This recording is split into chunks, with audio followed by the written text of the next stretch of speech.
या बिरयानी काल से बोलो बिरयानी जा इधर रखना हाँ हाँ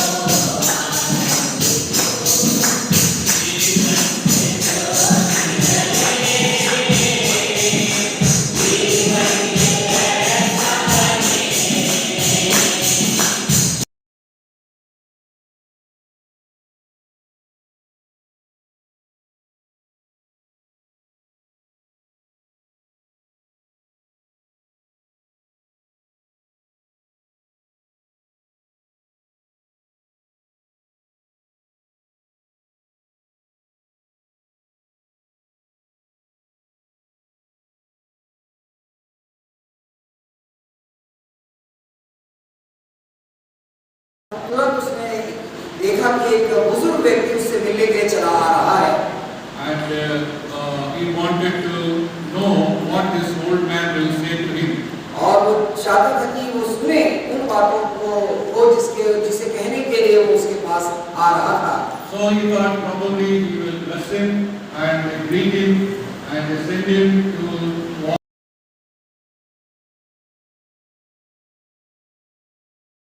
तो उससे मिले और उसके बाद वार में जब वो जाए तो वो उस युद्ध को जीत ले। But the old man, when he met this young man who is ready to go to war, his eyes and told this young man, "You are not going to win this war." और तब बुजुर्ग व्यक्ति उसकी आंख, The young man was very much shocked and surprised. और वो जवान व्यक्ति जो था वो बहुत ज्यादा आश्चर्यचकित हो गया कि वो बुजुर्ग व्यक्ति ने उसे ऐसा क्यों कहा। So he was expecting a blessing from this old man, but he was very much shocked that he gave such a negative. और मैं बहुत साहसी भी हूँ And I have a wonderful sword. और मेरे पास तो बहुत अच्छा तलवार भी है And I have also a beautiful horse, और मेरे पास एक अच्छा घोड़ा भी है। which is well trained to face it. सही दिशा में जा रहे हैं कि नहीं, इस चीज को देखते I want to tell you about three important great things which are mentioned in the Bible. हैं। और मैं तीन ऐसे महान बातों के बारे में बताऊंगा जो बाइबल में पाया जाता है। So number one, we all know about the great commandment. और हम सब जो है महान आज्ञा के बारे में जानते हैं। This is found in Matthew's Gospel, chapter 22, verses 34 to 40.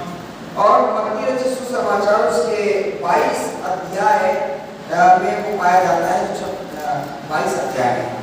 Yeah, 22nd chapter, 34 to 40.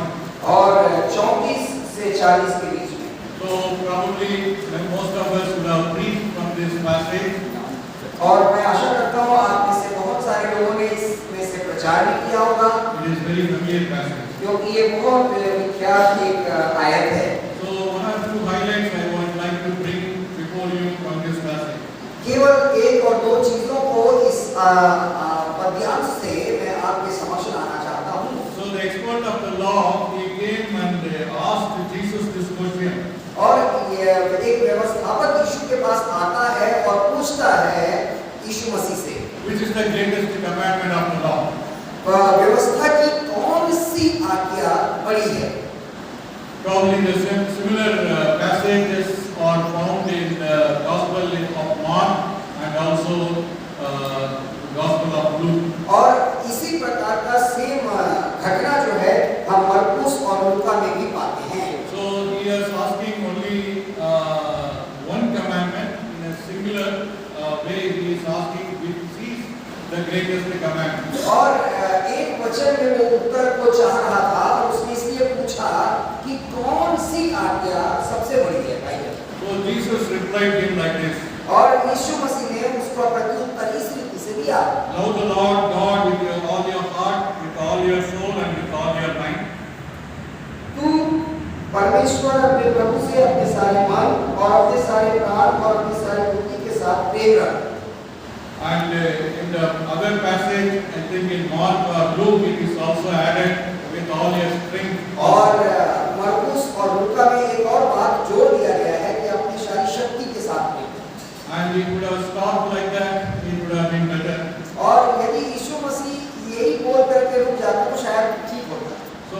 he said this is the first commandment, and he also said the second is like it. और उसके बाद यीशु मसीह पुकारे और आगे बोले ये तो पहला है, इसी के समान दूसरा और है। Love your neighbor as yourself. अपने पड़ोसी से अपने समान प्रेम रखो। So this expert of the law asked about only one commandment. और जो ये व्यवस्थापक था वो यीशु से एक आज्ञा मांगा था, एक आज्ञा पूछा था। But in Jesus' response, he actually gave two commandments. लेकिन यीशु मसीह ने उसको दो आज्ञा बता दी। So the implication is, तो यहाँ पर हम जो सीखते हैं वो ये है, we cannot really love our God without loving our neighbor. और यहाँ पर ये बात निकल करके सामने आती है कि बिना हम अपने पड़ोसी से प्यार किए हम परमेश्वर से प्यार नहीं कर सकते। And we cannot truly love our neighbor without really loving our God. और हम कभी भी अपने पड़ोसी से तब तक प्यार नहीं कर सकते जब तक कि हम अपने परमेश्वर से प्यार न करें। So both are like the railway line. Both are like the railway line. और वो दोनों जो हैं रेलवे की पटरी के समान हैं। They run parallel. और वो पटरी जो है समानांतर में चलती है। So loving God is not separate and loving neighbor is not separate. It is together. और याद रखिएगा परमेश्वर को प्यार करना और पड़ोसी से प्यार करना अलग-अलग नहीं है, लेकिन ये एक ही है। Genesis to Revelation. उत्पत्ति से प्रकाशित वाक्य तक All the commandments.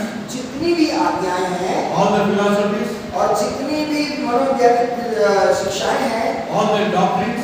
और जितनी भी सिद्धांतिक बातें हैं All the theologies. और जितने भी विज्ञान की बातें हैं, If it were to be given in a capsule form, और वो सारी आज्ञाएं एक कैप्सूल के रूप में दिया गया it is love. और वो था प्रेम। We all know about the compass. और हम सब कंपास के बारे में जानते हैं। So in the ship, before this modern gadgets came, when the ship captain is riding the ship, if he wants to know how he can proceed to the nearest harbor, he always totally dependent on the compass. और बीते दिनों में आज के समय में तो काफी तकनीकी चीजें आ गई हैं, लेकिन पहले जो पानी जहाज हुआ करते थे उन जहाज को दिशा निर्देश करने के लिए कंपास का प्रयोग किया जाता था ताकि वो सही दिशा को प्राप्त कर पाए। And we all know that the needle of the compass is always pointing towards north. और हम इस बात को जानते हैं कि कंपास का जो सुई है वो हमेशा दक्षिण की जो दिशा है उसे को दिखाता है। So in the same way, all the teachings, all the doctrines, and all the theologies, they are all pointing towards love. Love only. और वैसे ही परमेश्वर के वचन जो है वो केवल एक दिशा, एक की ओर इशारा करता है, वो है प्रेम। I would like to highly recommend a book written by Rick Warren, which is called as Purpose Driven Church. और मैं एक किताब के बारे में बताना चाहता हूँ जो वाकई में बहुत अच्छी किताब है, जो भाई रिक वॉरन के द्वारा लिखी गई है, उद्देश्य चालित कलीसिया। Any of you have heard about this book? क्या आप में से किसी ने इस किताब के बारे में सुना है? I don't know whether it is also translated in Hindi. Have you read? Yeah. It is a wonderful book that all of us who are involved in church planting ministry, we should read that book. It is like a textbook. और जितने भी सेवक गण हैं उनको जरूर ये किताब पढ़नी चाहिए। ये बहुत ही अच्छा दिशा निर्देश है सेवकों के लिए जो इसमें उन्होंने बताया है। So he has given several principles. और उसमें उन्होंने कई ऐसी सैद्धांतिक बातों को कहा। But he said the single mantra or the single technique which we need to adopt in our ministry is love. और उन्होंने इस बात को कहा, एक चीज को जो हम अपने जीवन में अपना सकते हैं पूरी बाइबल की शिक्षाओं में से, तो वो ये है कि हम प्रेम करें। That is unconditional love. और वो था बिना शर्त के किया गया प्रेम। So it may look very superficial to think, oh, what is love? We all know about love. और कई बार हम लोगों को ये लगता है किस प्रकार के प्रेम के बारे में बात करें, हम तो प्रेम करते ही हैं। But loving unconditionally, the person who is denying us, the person who is betraying us, a person who is going to stab us at the back, are you willing to love him also? और प्रेम करने का तात्पर्य ये है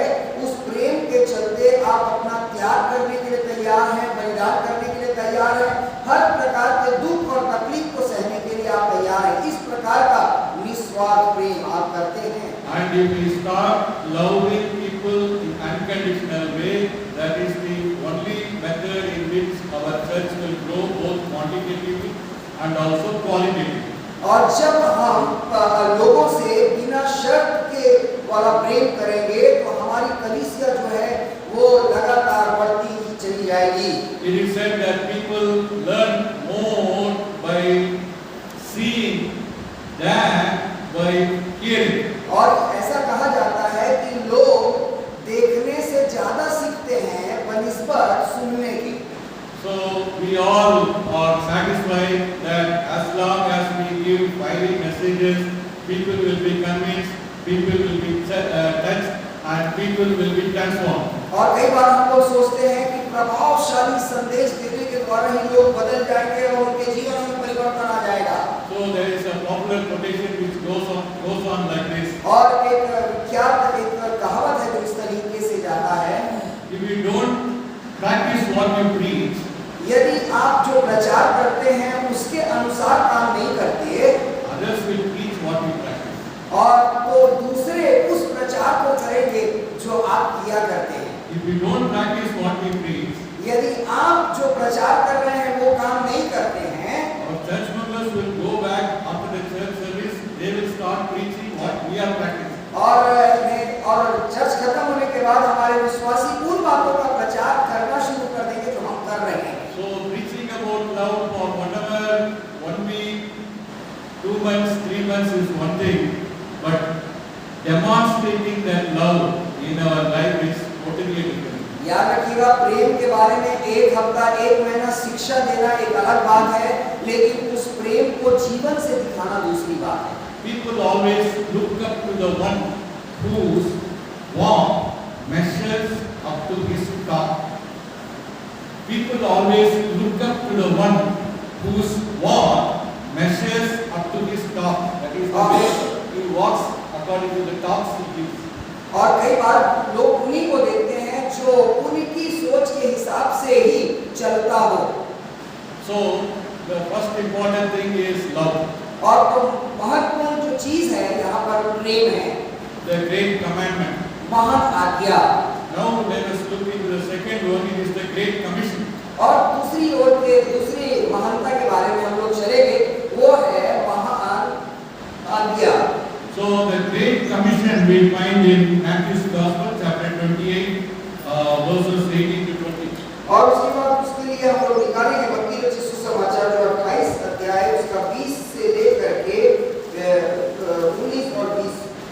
So here it is very clearly given that Jesus is giving commandment to his disciples that they should go and make disciples. और यहाँ पे हम महान आज्ञा जो बातें हैं वो इस प्रकार से है कि इसलिए तुम जाओ और सारी जातियों के लोगों को चेला बनाओ। यीशु ने ये आज्ञा अपने चेलों को दिया। So the same Jesus who said in Matthew 11:28, "Come unto me, all who are weary and burdened, I will give you rest." और वो यीशु मसीह जो मत्ती 11:28 में ऐसा कहता है, हे सब परिश्रम करने वालों और बोझ से दबे लोगों मेरे पास आओ। That is the beginning of the church ministry. और ये चर्च की सेवकाई की शुरुआत है।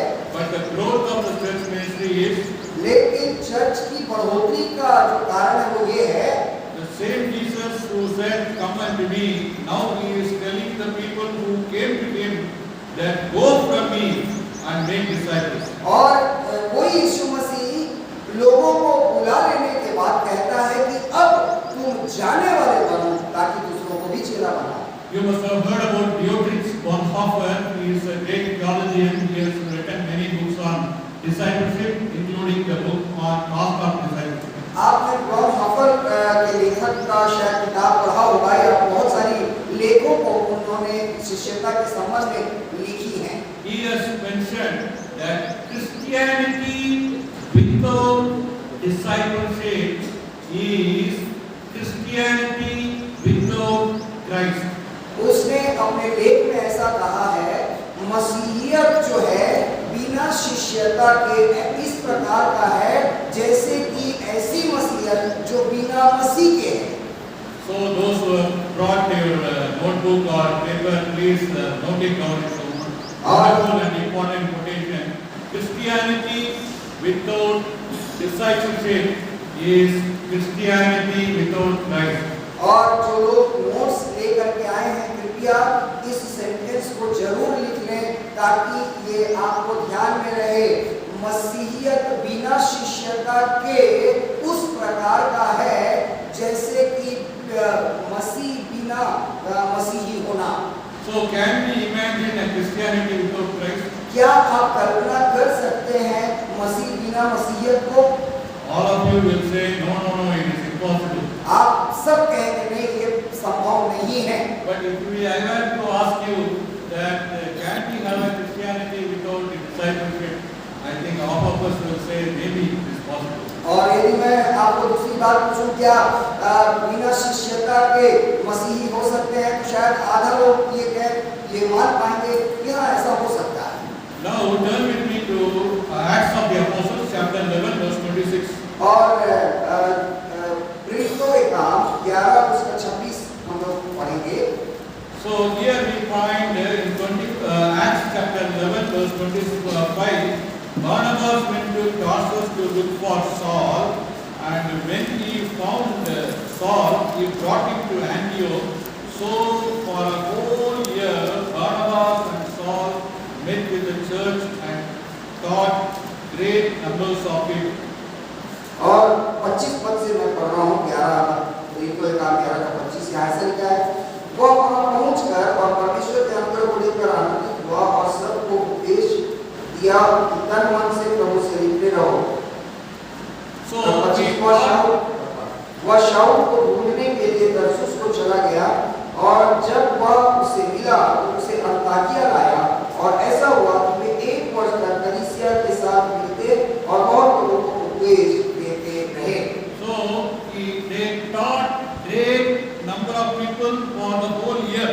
और यहाँ पर हम लोग पाते हैं कि एक बड़ी संख्या को एक साल तक इन्होंने शिक्षा दिया। But interestingly, the verse doesn't stop there. लेकिन आश्चर्य की बात यह है कि वो पद यहीं पर समाप्त नहीं होता है।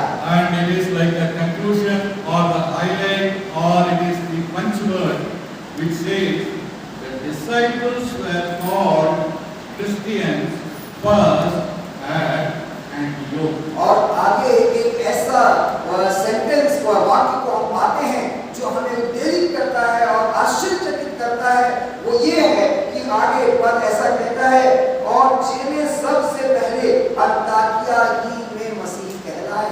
So only the disciples were called as Christians first in Antioch. याद रखिएगा केवल चेले ही थे जो अन्ताकिया में सबसे पहले मसीह कहलाए थे। So that means if we are not becoming disciples, if we are not developing our church members as disciples, we are not even Christians. याद रखिए इसका मतलब ये है कि यदि हम चेले नहीं बने हैं और हम अपने चर्च के विश्वासियों को चेला नहीं बना रहे हैं तो जो चेला नहीं है वो हकीकत में मसीही भी नहीं हो सकता है। So I used to say there are two kinds of Christians. तो मैं ये कह सकता हूँ कि 2 तरह के मसीही होते हैं। One is disciple Christians. एक ऐसे मसीही होते हैं जो शिष्य होते हैं। Pardon me for using this word. Another one is disabled Christians. और दूसरे ऐसे मसीही होते हैं जो विकलांग होते हैं। So either we are developing disciple Christians or we are developing disabled Christians. या तो हम शिष्य वाले मसीही बनाएंगे नहीं तो हम अपंग मसीही बनाएंगे। So we can touch our heart and we can search our ministry methodologies and our church congregation. Is it filled with disciple people or is it filled with other kind of people? और हमको अपने जीवन में हमारी सेवकाई का मूल्यांकन करना चाहिए कि हमारी सेवकाई के अंतर्गत में लोग शिष्यता में बढ़ रहे हैं या दूसरी तरह के लोगों की संख्या बढ़ती चली जा रही है। By disobeying the great commission to disciple nations, the church makes saving souls difficult. याद रखिएगा कि बिना महान आज्ञा को पूरा किए आत्माओं को जीतना संभव नहीं है। So unless we are taking the great commission serious, that we are to go and disciple nations. Now, otherwise, the church makes saving souls difficult.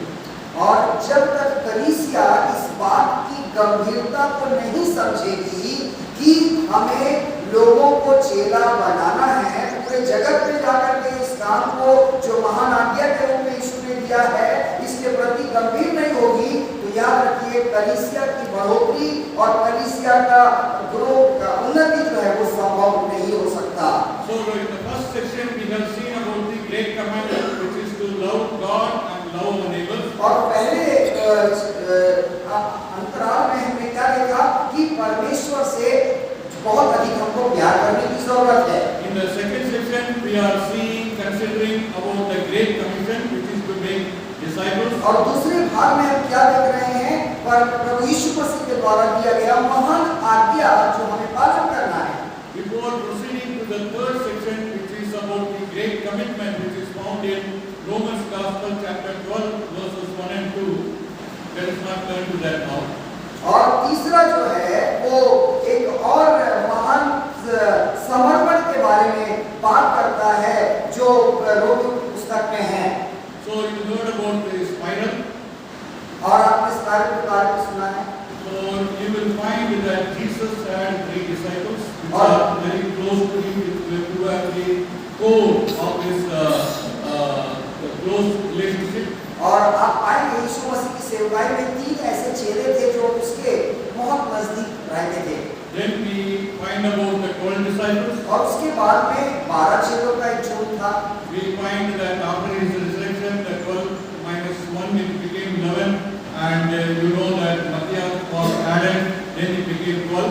और हम जानते हैं उसकी मृत्यु के समय में वो 12 घट करके 11 हो गए, फिर उसके बाद मत्तियाह का चुनाव किया गया और 12 हो गए।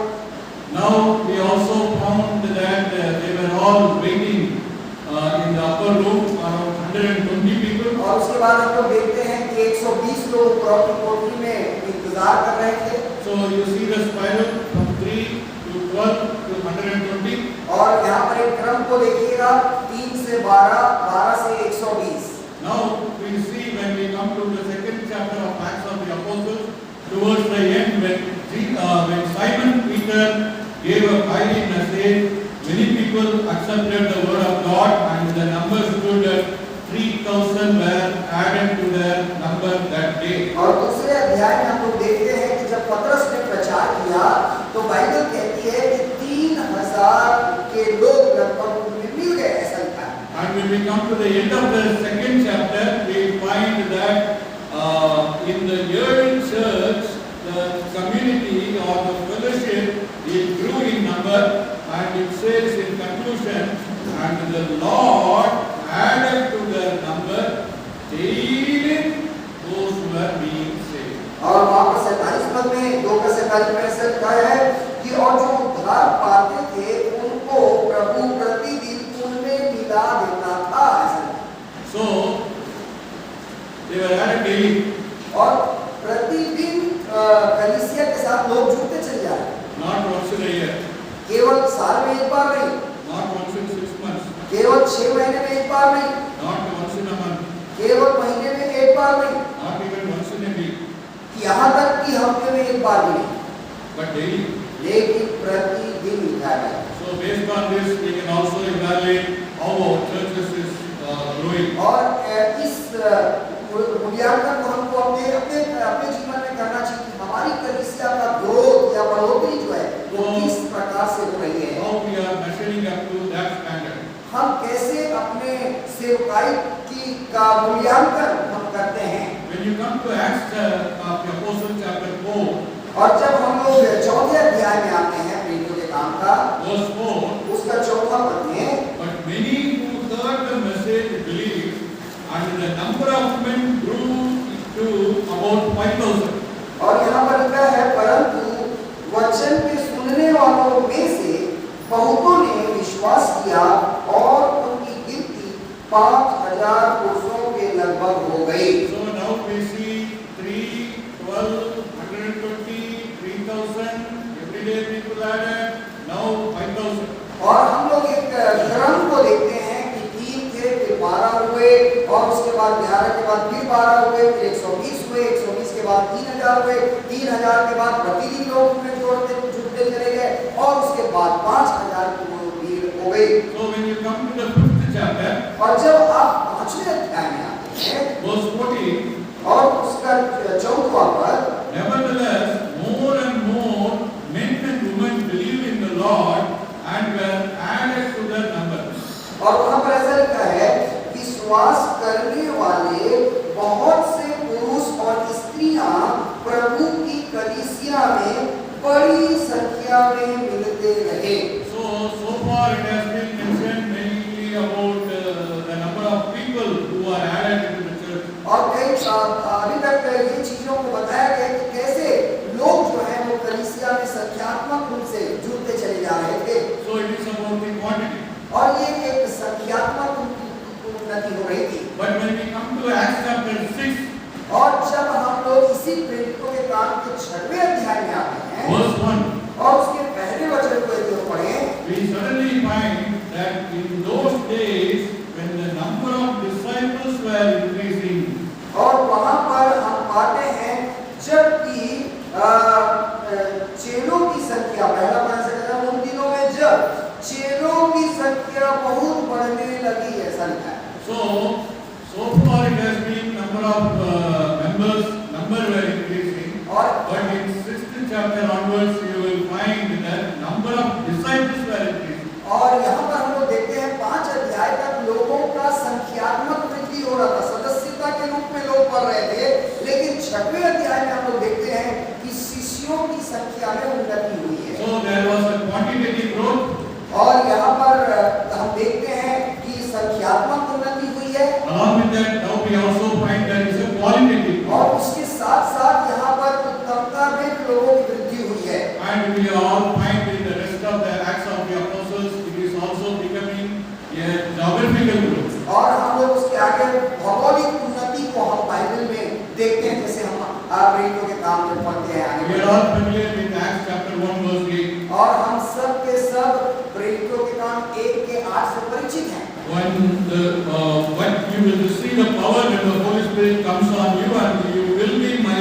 witnesses in Jerusalem and in all Judea and Samaria and to the ends of the earth. और वहाँ पर ऐसा लिखा हुआ है कि जब पवित्र आत्मा तुम पर आएगा तब तुम सामर्थ पाओगे और यहूदिया, सामरिया और पृथ्वी, यरूशलेम से यहूदिया, सामरिया और पृथ्वी की छोर तक मेरे गवाह हो जाओगे। So they will become witnesses. और वे सब में यीशु के गवाह बन जाएंगे, ऐसा लिखा है। Not just Christians. केवल मसीह नहीं। So the word used for witness, we all know, probably you have also preached that martyr.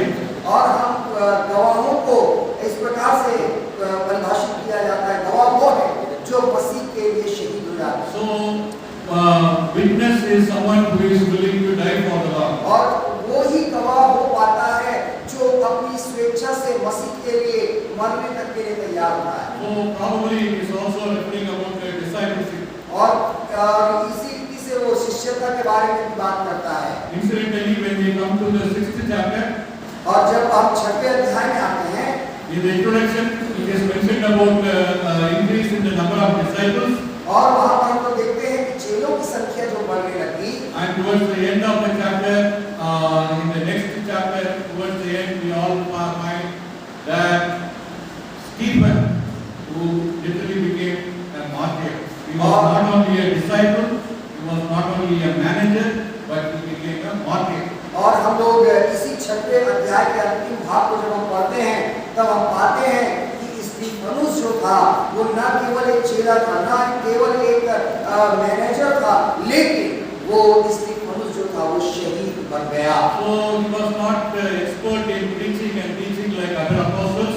और वो कभी भी पढ़ाने में, वचन का प्रचार करने में उतना माहिर नहीं था जैसे अन्य लोग प्रेरित लोग थे। He was involved in distribution of food. और वो ऐसे काम में शामिल था जो लोगों को खाना खिलाने का था। He was just like a foreman, supervisor or manager. और केवल वो खाना खिलाने वालों के चीजों को ध्यान रखने वाला एक व्यक्ति था। Just an ordinary member. केवल एक साधारण सदस्य। But we find that he has become an extraordinary member by becoming the martyr. और जब वो शहीद हो गया तो वो साधारण विश्वासी, एक असाधारण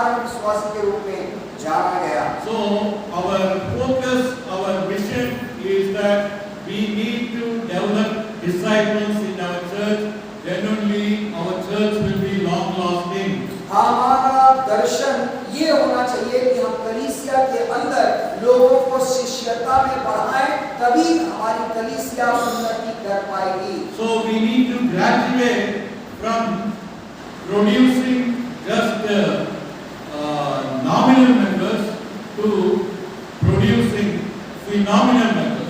याद रखिएगा, हमें साधारण विश्वासियों को लेकर के पूरे असाधारण विश्वासियों के रूप में परिवर्तित करने के लिए बुलाया गया। And we all know that what is the purpose for which Jesus chose the 12 disciples in Mark's Gospel. और मरकुस में यीशु मसीह ने चेलों को क्यों बुलाया, उसके बारे में वो कहता है, To be with him and to be sent up. ताकि वो उसके साथ रहें और वो उनको भेजे, So to be with him and to be sent up. और ताकि वे चेले उसके साथ रहें और वो यीशु ही उनको भेजे, To preach, teach and also to do the wonderful works he was doing. ताकि वो प्रचार कर सके, सुसमाचार सुना सके जहाँ वो भेज रहा है। But our churches are filled with people who are willing to be with us within the four walls. और हमारे कलीसिया के विश्वासी ऐसे हो गए जो जाने के बजाय उन चार दीवारों के अंदर ही बैठना पसंद करते हैं। So many of the churches in the modern day, और बहुत सारे जो कलीसिया पहले की, we are all developing wonderful worshippers. और उन दिनों में एक अच्छे आराधकों को हम तैयार करते थे। Praise God, hallelujah. Praise the Lord, उसके लिए प्रभु का धन्यवाद हो उसके लिए। But along with the developing worshippers, we also need to develop warriors for the Lord. Warriors for the Lord. और न केवल हमारी जिम्मेदारी ये है कि हम परमेश्वर के लिए अच्छे आराधकों को तैयार करें, लेकिन उसके साथ साथ ये भी बहुत जरूरी है कि हम परमेश्वर के राज्य के लिए एक अच्छे योद्धा को भी तैयार करें। So you understand what is the meaning of a warrior. आप समझ रहे हैं एक योद्धा का तैयार करने का क्या मतलब होता है? So worshipper, you will become a worker. Worshipper, you will become a worker. ये एक जो आराधक है वो एक दिन काम करने वाला बन सकता है, And ultimately, you need to be developed as a warrior. और बाद में वो एक योद्धा के रूप में परिवर्तित हो सकता है। So it may be 90% of worshippers, 10% of warriors, or it may be that 70% of worshippers, 10% of workers, and probably another 10 or 20% of warriors. और ऐसा हो सकता है कि हमारी कलीसिया के अंदर 90% लोग आराधक हो सकते हैं और केवल 10% लोग योद्धा हो सकते हैं, या ऐसा भी हो सकता है कि जिसमें 75% आराधक हो सकते हैं और 10% लोग जो है वो केवल काम करने वाले हो सकते हैं, और बाकी जो बचे हैं वही लोग योद्धा के रूप में हो सकते हैं। So my dear brothers and sisters, मेरे प्रिय भाइयों और बहनों, our concern is that as we develop more worshippers, workers, we also need to mature them into become warriors for the Lord. जैसे कि हम अपने कलीसिया के अंदर लोगों को आराधक बनाते चले जा रहे हैं, वह एक सेवक बनाते चले जा रहे हैं, वैसे ही हम लोगों को इस बात की ओर भी ध्यान देना है कि क्या हमारी सेवकाई के द्वारा योद्धा तैयार किए जा रहे हैं कि नहीं। So they are ready to love the Lord, वो लोग तैयार रहेंगे परमेश्वर से प्यार करने के लिए, live for the Lord, परमेश्वर के लिए जीने के लिए, labor for the Lord, और परमेश्वर के लिए परिश्रम करने के लिए, and lay down their life for the Lord. और यहाँ तक कि अपना जीवन भी कुर्बान करने के लिए तैयार। Loving the Lord, परमेश्वर से प्रेम करने के लिए, living for the Lord, परमेश्वर के लिए जीने के लिए, laboring for the Lord, परमेश्वर के लिए परिश्रम करेंगे, and be willing to lay down their life. और यहाँ तक कि आप उनकी इच्छा होगी कि वो अपना जीवन तक उसके लिए कुर्बान कर दे। So my dear friends, the call, the clarion call is that how many people are loving the Lord in our church? और सवाल ये है जो यीशु हमारे से पूछता है कि आखिर ऐसे कितने कलीसिया के अंदर हैं जो वाकई में इस रीति से मुझसे How प्यार many करते हैं? of them can we say that our congregation members are really not only loving the Lord but they are living for the Lord? और हम इतना अपनी कलीसिया के बारे में केवल इतना ना कहें कि हमारी कलीसिया परमेश्वर को प्यार करने वाली है, लेकिन हम ये भी कहने पाए कि हमारी कलीसिया परमेश्वर के लिए अपना जीवन बलिदान करने वाली है। And how many of them are laboring for the Lord? और हम में से कितने ऐसे लोग हैं जो परमेश्वर के लिए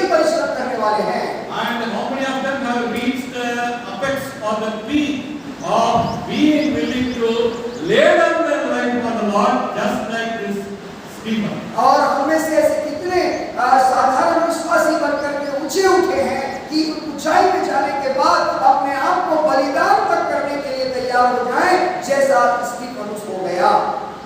So as pastors, leaders, evangelists who have gathered here, और एक पासवान होने के नाते, अगुवे होने के नाते और एक विश्वासी होने के नाते हम सब यहाँ पर एकत्रित हुए हैं। praise God, our commitment level is high. अब धन्यवाद हो कि हमारा जो समर्पण है परमेश्वर के लिए वो बहुत ऊंचा है। So if anywhere to ask us, और यदि कोई हमसे पूछता है, are you willing to fall down from 7th floor for the glory of God? I think all the people who are sitting here, we all will say hallelujah, praise the Lord, whether I am handicapped, whether I am getting injured or even I am dying, no problem, I am willing to jump even from the 7th floor for the Lord. और कोई यदि हमसे इस प्रकार पूछे क्या तुम 7वें माले से छलांग लगा सकते हो, हम ये कह सकते हैं चाहे कुछ भी हो जाए परमेश्वर के लिए मैं छलांग लगाने के लिए तैयार हूँ। But how many of our members are willing to step down from the first step even to come to the second step? लेकिन हमें से ऐसे कितने विश्वासी होंगे एक स्टेप नीचे आने के लिए, वो एक स्टेप आगे बढ़ करके नीचे उतरेंगे। Leave alone from falling down from first floor, second floor, third floor, and so on and so forth. और इस रीति से एक फ्लोर जो है वो नीचे के नीचे उतरते चले। So please don't take my illustration literally. और कृपया करके मेरे इस उदाहरण को हकीकत रूप में ना लें। I am referring only to the passion and the commitment the people should be having for the Lord as disciples of the Lord. और मैं आपको इन उदाहरणों से ये समझाने का कोशिश कर रहा हूँ, हमारे अंदर लगन होनी चाहिए एक शिष्य के रूप में कि हम परमेश्वर के कामों को इस रीति से करें। So I hope you all know the root word from where we get the word disciple. और मैं आशा करता हूँ कि आप उस जड़ित शब्द को प्राप्त किए होंगे जिससे ये शिष्य शब्द निकल करके आया है। So the Greek word is mathetes. और ग्रीक शब्द से ये निकल के आया है जिसको मताकेस बोलते हैं। And you will be surprised to know और आप आश्चर्यचकित हो जाएंगे ये जानकर from this Greek word mathetes only we get the English word mathematics. और ये मताकेस जो ग्रीक शब्द है इसी से हमने इंग्लिश का मैथमेटिक्स शब्द प्राप्त किया है। So probably a disciple is one who lives according to certain principles, according to certain formula, rules and regulations. और मसीही वो होता है जो अपने जीवन में कुछ सूत्रों के आधार पर ही अपने जीवन को चलाता है। He is not living according to his whims and fancies. और वो अपने ही इच्छा के अनुसार नहीं जीता। You all know that a disciple is a disciplined person. आप ये भी जानते हैं कि शिष्य वो होता है जो अनुशासित होता है। A disciplined person is free to do what he ought to do. और एक चेला वही होता है जो उस काम को करता है जो उससे अपेक्षा की जाती है। But an indisciplined person is free to do whatever he wants to do. और एक जो अनुशासनहीन व्यक्ति होता है वो काम को करता है जो उसको अच्छा लगता है। So discipline and disciple go together.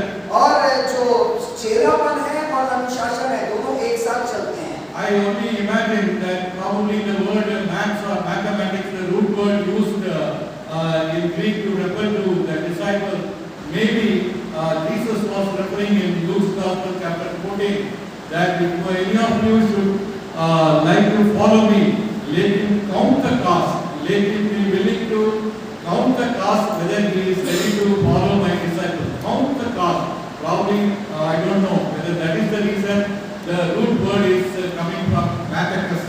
और मैं ऐसा सोचता हूँ कि जो ये जड़ित शब्द है जो मताकेस जिससे मैथमेटिक्स निकल करके आया है इसी को ध्यान में रखते हुए यीशु मसीह ने लूका 14 में कहा होगा कि इससे पहले कि तुम मेरे चेले बनना चाहते हो इसका मूल्यांकन कर लो कि क्या तुम मेरे चेले होने की कीमत चुकाने के लिए तैयार हो कि नहीं हो।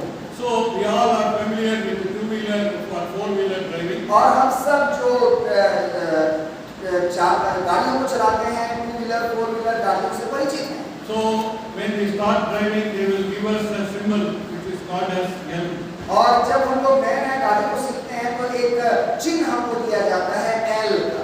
And all of us who are riding two-wheelers, who are driving four-wheelers, who are sitting here, none of us would have directly started driving our vehicle without going through this process of elbow. और कभी भी हम में से ऐसा कोई नहीं होगा जिन्होंने बिना इस एल को प्राप्त किए डायरेक्ट चलाना शुरू कर दिया। So you all know that L refers to the learning. और आप इस बात को जानते हैं, इस एल का मतलब होता है सीखने वाला, learner. So disciple is the one who learns. और एक चेला भी वो व्यक्ति होता है जो सीखता है। Remember, if we stop learning today, you stop leading tomorrow. याद रखिएगा, यदि आज हम सीखना बंद कर दिए तो कल हम अगुवाई करना छोड़ देंगे। So none of us, irrespective of the number of years or decades we have involved in Christian ministry, none of us can boast say that I have learned everything. और याद रखिएगा, जितने लोग जो लंबे समय से सेवकाई में सेवा कर रहे हैं, उनमें से कोई भी ऐसा नहीं है जो ये कह सके कि हाँ मैं सब कुछ सीख गया हो जाए। If we are, any of us are saying like that, यदि हम में से कोई ऐसा कहता है, then probably we must be greater than Moses or we must be greater than St. Paul. और ऐसा व्यक्ति को फिर वो मूसा से और पौलुस से भी बढ़कर है। So Moses said, even towards the end of his life, he said, Lord, let me see your glory one more time. और मूसा अपनी मृत्यु के समय में ये कह पाया, परमेश्वर मैं तेरी महिमा को एक और बार देखना चाहता हूँ। Philip in Paul in the letter to Philippians chapter 3 verse 12, he said, not that I have obtained all this or have already been made perfect, but I press on to take hold of that for which Christ Jesus took hold of me. और यहाँ पे पौलुस अपने अंतिम समय में फिलिपियों के पत्री उसका 3:12 में ऐसा कहता है, यह मतलब नहीं कि मैं पा चुका हूँ या सिद्ध हो चुका हूँ, पर उस पदार्थ को पकड़ने के लिए दौड़ा चला जाता हूँ जिसके लिए मसीह यीशु ने मुझे पकड़ा था। So he was willing to press on, or he was willing to go on learning in his life. और वो अपने जीवन में उसकी ओर आगे बढ़ा जाता है, पकड़ने के लिए दौड़ा चला जाता है, ऐसा लिखा है। So I don't want to give more definitions and explanation about the discipleship. Probably some of you are better than me to give more teaching on discipleship. और इससे ज्यादा मैं और भी शिष्यता के बारे में नहीं बताना चाहता, क्योंकि आप और भी बहुत अच्छा चीजों को जानते हैं शिष्यता के बारे में जो आप बता सकते हैं। But the point which I would like to emphasize is discipleship is inevitable in the life of the church ministry. और याद रखिएगा कि शिष्यता की जो सेवकाई है वो आमंत्रित की जाने वाली सेवकाई है कलीसिया के अंदर। So if we want to put it in a drawing form, यदि इसको आप एक चित्रकारिता में यदि ढालें, so if we want to picturize what the process which we are doing, और यदि जो काम हम करते हैं उसको यदि हम चित्रकारी के द्वारा दर्शाने की कोशिश करें, so in the world we are evangelistic. और हम संसार में सुसमाचार का प्रचार करते हैं, People coming to know the Lord, और उसके बाद लोग विश्वास करते हैं, they are becoming believers. और वो विश्वासी बनते हैं। Once they are getting established in their faith, they start growing in discipleship. याद रखिएगा, जैसे वो विश्वास करते हैं, विश्वास में मजबूत बनते हैं, उसके बाद ही वो शिष्यता के लिए आगे बढ़ते हैं, So they become disciples. और उसके बाद वो चेले बनते हैं। And as they become disciples, they also grow in discipleship. और जैसे वो शिष्यता में आगे बढ़ते हैं, वैसे वो शिष्य बनाने में भी आगे बढ़ते हैं। And as they grow in discipleship, और जैसे वो शिष्यता में आगे बढ़ते हैं, they become a discipler, or they become they start becoming a disciple maker.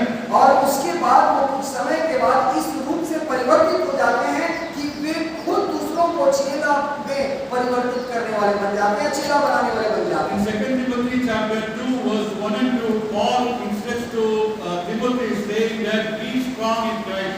और दूसरा तिमुथियुस 2:2 में पौलुस तिमुथियुस को इस प्रकार कहता है कि तू बलवंत हो जा। And the things he has learned, he is passing on to Timothy, and he is supposed to give to reliable men who will also be qualified to teach others. और वो ऐसा कहता है कि तू उस अनुग्रह से जो मसीह यीशु में है बलवंत हो जा, और जो बातें तूने बहुत से गवाहों के साथ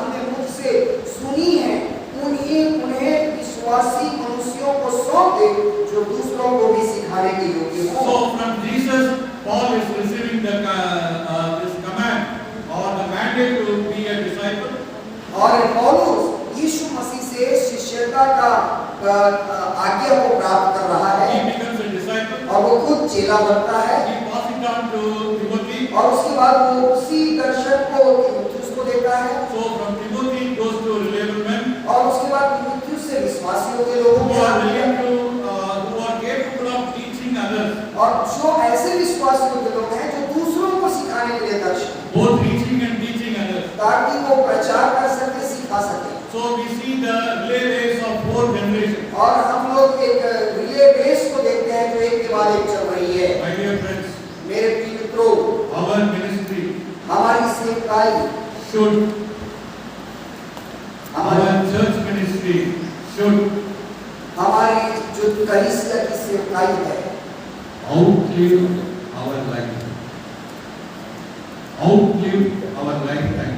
और हमारे जीवन के अंत के बाद भी चलने वाली है So if our church is existing for 80 years, 90 years, 100 years, 120 years, till when we are alive in this world, और हमारा कलीसिया जो हमने तैयार किया है जब तक हम इस पृथ्वी पे जीवित रहते हैं तब तक ही नहीं चलेगी so when the time comes for us to reach heaven, और जब हमारा समय आएगा कि हम प्रभु के पास जाएं and if our church is also declining after that, और यदि उसके बाद हमारा चर्च गिरना शुरू हो गया we have not been effective in our church ministry. और तब हम अपने कलीसिया सेवकाई में प्रभावशाली नहीं होंगे I am very glad and thrilled I am standing in this Wesleyan Memorial. Is it Wesleyan Memorial? Methodist. Huh? Methodist. Methodist Church. Yeah, John Wesley Methodist Church. So just imagine John Wesley, when he lived and how long this Methodist Church is going on. So it has outlived his lifetime, not for decades but for centuries. याद रखिएगा जिस कलीसिया में इस कलीसिया में आप बहुत ही आनंदित हूँ ये मेथोडिस्ट कलीसिया के जो संस्थापक थे जॉन वेस्ली जब तक वो जीवित रहे उन्होंने कठोर परिश्रम करके इस कलीसिया का निर्माण किया और केवल एक सदी तक नहीं लेकिन लंबे समय तक कई सदियों तक ये कलीसिया जो है वो चलती और चलती चली जा रही है जो उनके द्वारा शुरू किया गया। So when we are looking from heaven after our lifetime, और जब हमारे जीवन के बाद हम स्वर्ग से यदि जब हम इस सेवकाई को देखेंगे if our church is vibrant, living for hundreds of years, what a glory it will give to और God. जब हम वहां से देखेंगे कि हमारे द्वारा तैयार किया गया जो कलीसिया है वो कई सालों सालों तक वो बना हुआ है और आत्मा को जीता है ये कितना महिमा में होगा उन चीजों को हमको देख पाना। And after our lifetime, if our church also is declining and dying, probably we have not been very effective in our church. और यदि हमारे बाद हमारी कलीसिया की उन्नति रुक जाए और बंद हो जाए तो हम जो सही सेवकाई प्रभावशाली सेवकाई को नहीं कर सकते। Success without successor is a failure. याद रखिएगा बिना सफलता दिलाने वाले के सफलता व्यर्थ है। After Moses, Joshua. याद रखिए मूसा के बाद यहोशू था। After Elijah, Elisha. एलिया के बाद एलीशा था। After Mordecai, Esther. मुर्दकै के बाद एस्तर थी। Jesus, after Jesus, disciples. यीशु के बाद यीशु के चेले थे। After Paul, we found Timothy. और पौलुस के बाद तीमुथी था। Who is our Joshua?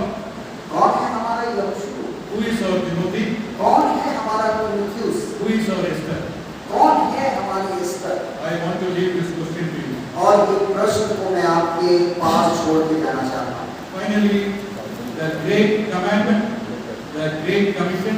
Now we are going to see the great commitment, which is found in Romans 12:1 and 2. So, you all know about it. I don't have to explain it. We will break one key now. Great commitment is that we surrender the members of our body as a living sacrifice, so that our life is transformed. We are no longer living according to the mold of the world, but we are living according to the mold of the world. Thank you very much for your हमने अभी तक दो बातों को सीखा है। एक तो महान और महान आदेश कौन सा है। अब हम तीसरे चरण में जब हम आगे बढ़ेंगे या अगले सेशन में जब जाएंगे, हम महान समर्पण के बारे में सीखेंगे जो रोमियो 12 का 1 और 2 में पाया जाता है। और मैं अभी को देखने नहीं जाऊंगा, लेकिन टी ब्रेक के बाद हम उसको देखने पाएंगे। तो परमेश्वर हमारी सहायता करें कि हम लगातार इन शिक्षाओं में आगे बढ़ते हैं। आइए हम लोग प्रार्थना में जाएं और